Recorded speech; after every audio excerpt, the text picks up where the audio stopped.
Hello everybody, Jose Rodriguez here. Just recently a user let me know that his P600 could no longer recognize his third-party chips on his cartridges. So you guys know the P600 is actually not locked at the present time. Or is it?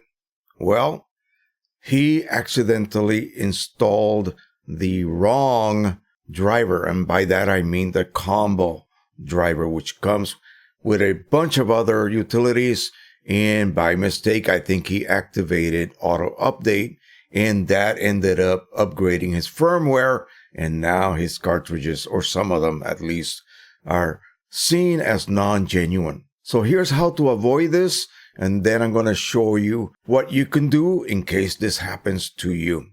So let's go over to the screen. We're going to go over to the EPSON support site. That is the official support site. Don't land on some other third-party driver updater. No, don't rely on those people or any of those. Go to the EPSON support site and do what I am about to show you.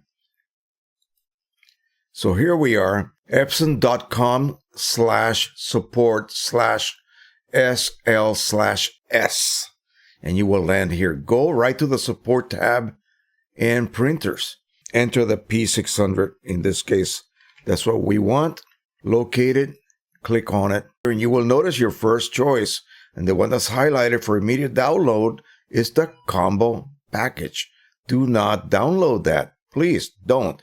Go directly to this. Ignore that completely and download the actual driver, which is this one right here. Okay, this is what you gotta download, not this. See how tempting that is? It's right there for you to see. The first thing you see is that.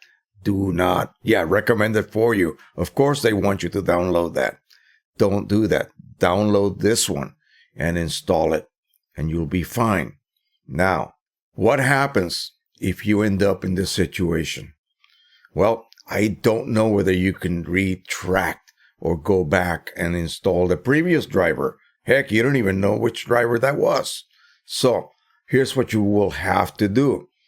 Number one, you would have to then go back to OEM cartridges. Well, I know that's not what you want to do because you are working right now or trying to print with third-party refillable cartridges in the ink of your choice, which is your right to do. So the only option you have at this point is to use CHIPLESS solutions, always full firmware for the P600. It is available. You will have to pay a fee for the activation code to be able to install it on your printer. And in order to do that, you need the Wick Reset tool as well. That'll be your conduit to allow you to install that firmware on your printer. Now, what do you need to do after that? You have to be extremely, and I mean extremely careful.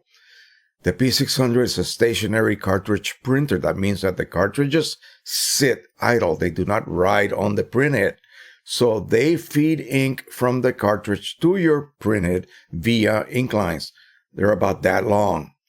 And if you allow your cartridge itself to ever reach empty by accident, because you're no longer going to be shown your actual ink levels, you have to manually check them. Visually, you have to remove them and look at them and pop them back in. Don't worry about purge cycles. They do not occur on the P600. So what if you go beyond empty? Well, that means that your priming chamber will be devoid of ink.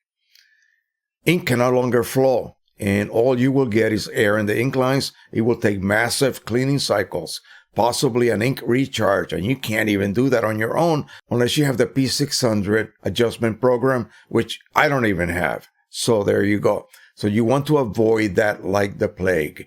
Make sure that you always monitor your physical ink levels pretty much every couple of weeks.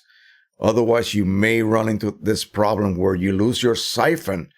Remember when you were sucking gas out of your car's tank to put in your lawnmower? You have to create a solid gasoline flow through that hose in order for it to be able to flow. Well, if you lose that flow, the gas cannot flow. If you lose your ink in your priming chamber because you forgot to check your cartridge, it's going to fill up with air. You will lose that flow.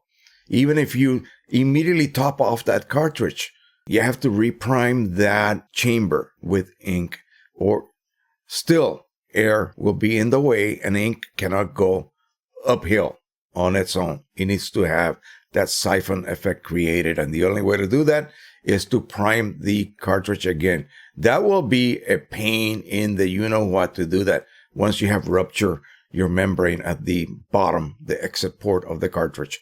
So again, avoid this like the plague by making sure that you always monitor your physical ink levels on your cartridges.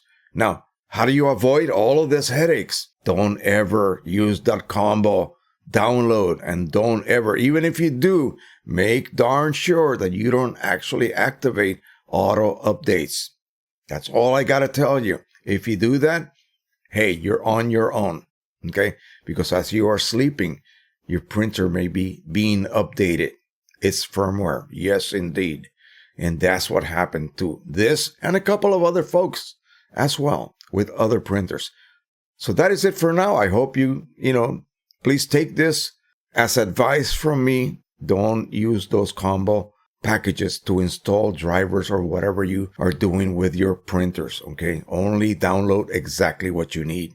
You can download all of the individual files that you need, not that combo package. They will sneak that auto updater in there behind your back.